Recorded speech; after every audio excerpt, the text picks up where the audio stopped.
بسم الله الرحمن الرحيم. الحمد لله رب العالمين، والصلاة والسلام الأتمان الأكملان الأطيبان الأطهران على سيدنا محمد وعلى آله وصحبه. اللهم صل على سيدنا محمد وعلى آل سيدنا محمد كما صليت على سيدنا إبراهيم وعلى آل سيدنا إبراهيم. اللهم بارك على سيدنا محمد وعلى آل سيدنا محمد كما باركت على سيدنا إبراهيم وعلى آل سيدنا إبراهيم في العالمين إنك حميد مجيد. اللهم صل على سيدنا محمد في الأولين، وصل على سيدنا محمد في الآخرين، وصل على سيدنا محمد في الملأ الأعلى إلى يوم الدين. اللهم اجعلنا من أحبابه، واجعلنا من إخوانه، وابعدنا من جيرانه، واسقنا من حوضه شربة هنيئة لا نظمأ بعدها أبدا، واجعلنا سيدي من المكثرين عليه صلاة وتسليما يا أرحم الراحمين يا رب العالمين. أيها الإخوة أيتها الأخوات، شكر الله لكم سعيكم هذا، وتقبل الله منكم، وكتب لكم القراطين كما أخبرنا رسول الله صلى الله عليه وسلم. نقف في هذا المشهد العظيم وهذا الموقف المهيب لنزف أخا لنا إلى رحمة الله، وهي لحظة وداع أخيرة نودعه ليس كوداع أي كان، إنما هو إن شاء الله ولا نزكي على الله شهيد من شهداء هذه الأمة. تعسيلة كمالية كما أخبرنا رسول الله صلى الله عليه وسلم. قال صلى الله عليه وسلم في الحديث الشريف: إذا أراد الله بعبد خيرا عسله. قيل: وما عسله يا رسول الله؟ قال: يفتح له بين يدي موته عمل صالح ثم يقبضه عليه.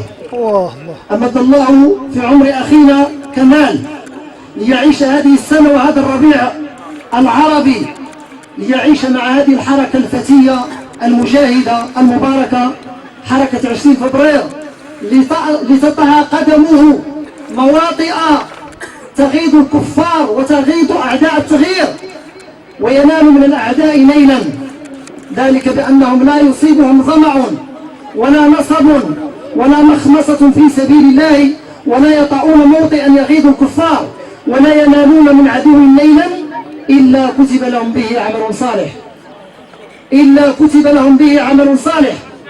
لا تحقرن أيها الأخ موقفك في مسيرة أو في مظاهرة أو في وقفة، فهي جهاد في سبيل الله وفي سبيل المستضعفين.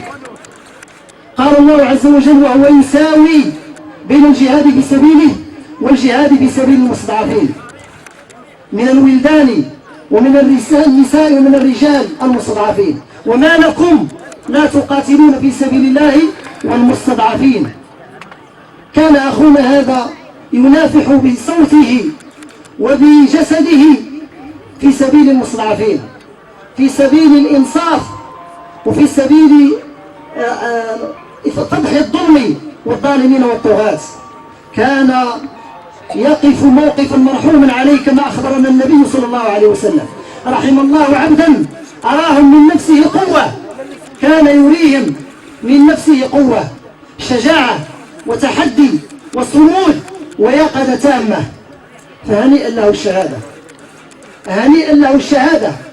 ولعل روحه الآن تنادينا، وما يدريك، بقول الله تعالى: يا ليت قومي يعلمون بما غفر لي ربي وجعلني من المكرمين. اللهم اجعله كذلك، اللهم اجعله كذلك. هذه البشارة الأولى، بشارة التعسيل الكمالية. والبشارة الثانية هو شهادة هذه الألوف المؤلفة التي حشت معه وصبرت معه وصمدت معه منذ عصر يوم الخميس إلى هذه الساعة وهذه اللحظة. هذا عربون على محبتكم لهذا الرجل، وعلى تقديركم له، وعلى ثنائكم بالخير عليه. أخبرنا النبي صلى الله عليه وسلم في الحديث: أيما مسلم يشهد له 4 بخير إلا أدخله الله الجنة. قلنا: وثلاثة؟ قال: وثلاثة. قلنا: واثنان؟ قال: واثنان. ثم لم نسأله عن الواحد. إذن هذه ليس 3، هؤلاء ليسوا 4، هؤلاء آلاف مؤلفة يخاطبون الناس بأقدامهم وبعرقهم وبصمودهم وبصبرهم، لأننا لا زلنا على الدرب، ولا مجال للوقوف في وسط الطريق، ولا نامت أعين الجبناء، ولا عاش من لا يحمل هم الأمة. إننا أيها الإخوة نودع أخا إلى رحمة الله وإلى عفو الله وإلى الحياة الأبدية الباقية، نودعه إلى مغفرة الله. مرة كانت أمنا عائشة رأت جنازة امرأة، فقالت للنبي صلى الله عليه وسلم لهذه المرأة: لقد ارتاحت. قال صلى الله عليه وسلم: إنما يرتاح من غفر له. ولا نشك إن شاء الله عز وجل وأملنا ورجاؤنا في ربنا الكريم الغفور سبحانه وتعالى أنه قد غفر لأخينا. قال صلى الله عليه وسلم في الحديث الشريف بأن المؤمن ما يصيبه من أذى إلا حط الله تعالى عليه بها الذنوب، كما تحط الشجرة أوراقها، حتى الشوكة يشاكها تحط من خطاياه. وأخونا هذا لم يعاني من شوكة، إنما من كسر في الرجل ومن ضرب ورفس وتنكيل. صلى الله تعالى أن يغفر بها ذنوبه. وقد وقف موقفا ناب عنا فيه جميعا، ناب عن الأرملة، وناب عن الشيخ الكبير، وناب عن اليتيم، ليرفع صوته ويقدم روحه حياة لهذه الحركة المباركة، وحياة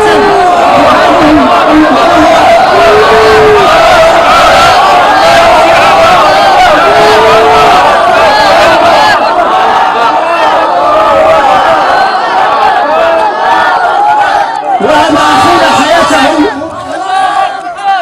مات هو لنحيا نحن، ومات هو لتحيا الأمة، ومات هو لينصف المظلوم ولينصف المقهور. مضى زمن النوم يا خديجة، شعار كان يقوله رسول الله صلى الله عليه وسلم لأمنا خديجة حينما نزل عليه الوحي. قياس نقول: مضى زمن الخوف، مضى زمن الخلوع، مضى زمن الصمت، مضى زمن الابتعاد عن الله سبحانه عز وجل. حان وآن وقت اليقظة التامة، ولا مجال للوقوف كما قلت في وسط الطريق. أخونا هذا صدع بكلمة الحق، نسأل الله تعالى أن ينال ما ناله سيد الشهداء، كما أخبرنا النبي صلى الله عليه وسلم: سيد الشهداء حمزة بن عبد المطلب، ورجل قام إلى سلطان فأمره ونهاه فقتله. كان صوت أخينا لسان حاله يأمر بالإنصاف وبالحرية وبالكرامة وبالعدل، وكان لسان حاله كذلك ينهى عن الظلم وما شابهه في قاموس الظلم. فكان أن أمر السلطان بقتله، سلطان الجور وسلطان الظلم، أمر بالتنكيل به، فكانت النتيجة ما ترون: هذه الألوف المؤلفة التي يستخلفها الله عز وجل ويبعثها حينما يشاء، والأمر إليه من قبل ومن بعد. إخواني الكرام، إنها رسالة لنا جميعا. أخونا هذا ودعنا من حياة إلى حياة، إنها الأبدية والاستمرارية، إنه النعيم. هذا الحق الذي نغيبه في حياتنا. نعم، نحن طلاب حرية وطلاب كرامة وطلاب عدل وطلاب عيش كريم، هذا حقنا جميعا. لكن إخواني، لا بد أننا نتذكر حقا لنا جميعا، وهو حقنا في النعيم، حقنا في الآخرة، حقنا في التنعم بجنات الله سبحانه عز وجل.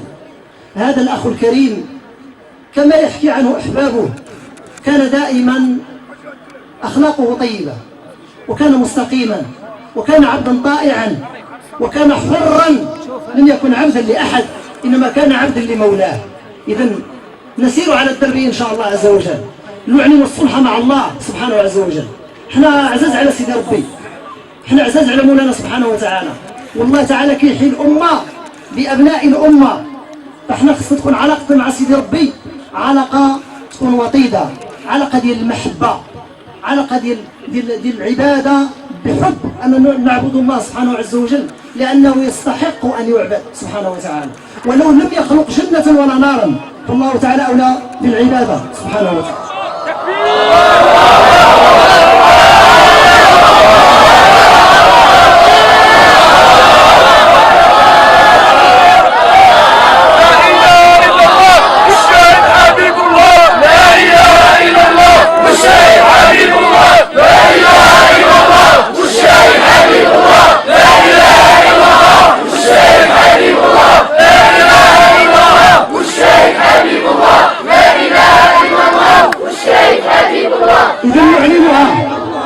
نعلنها من هذه اللحظة المباركة، ولعل شهادة أخينا هذا ستفتح إن شاء الله عصرا جديدا لهذه الحركة، حركة 20 فبراير، وعصرا جديدا لهذه المدينة المباركة ولهذه الأمة إن شاء الله تعالى.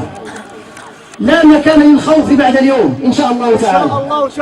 سقط القناع، سقط قناع الخوف، وسقط قناع الجبن، وسقط قناع القعود.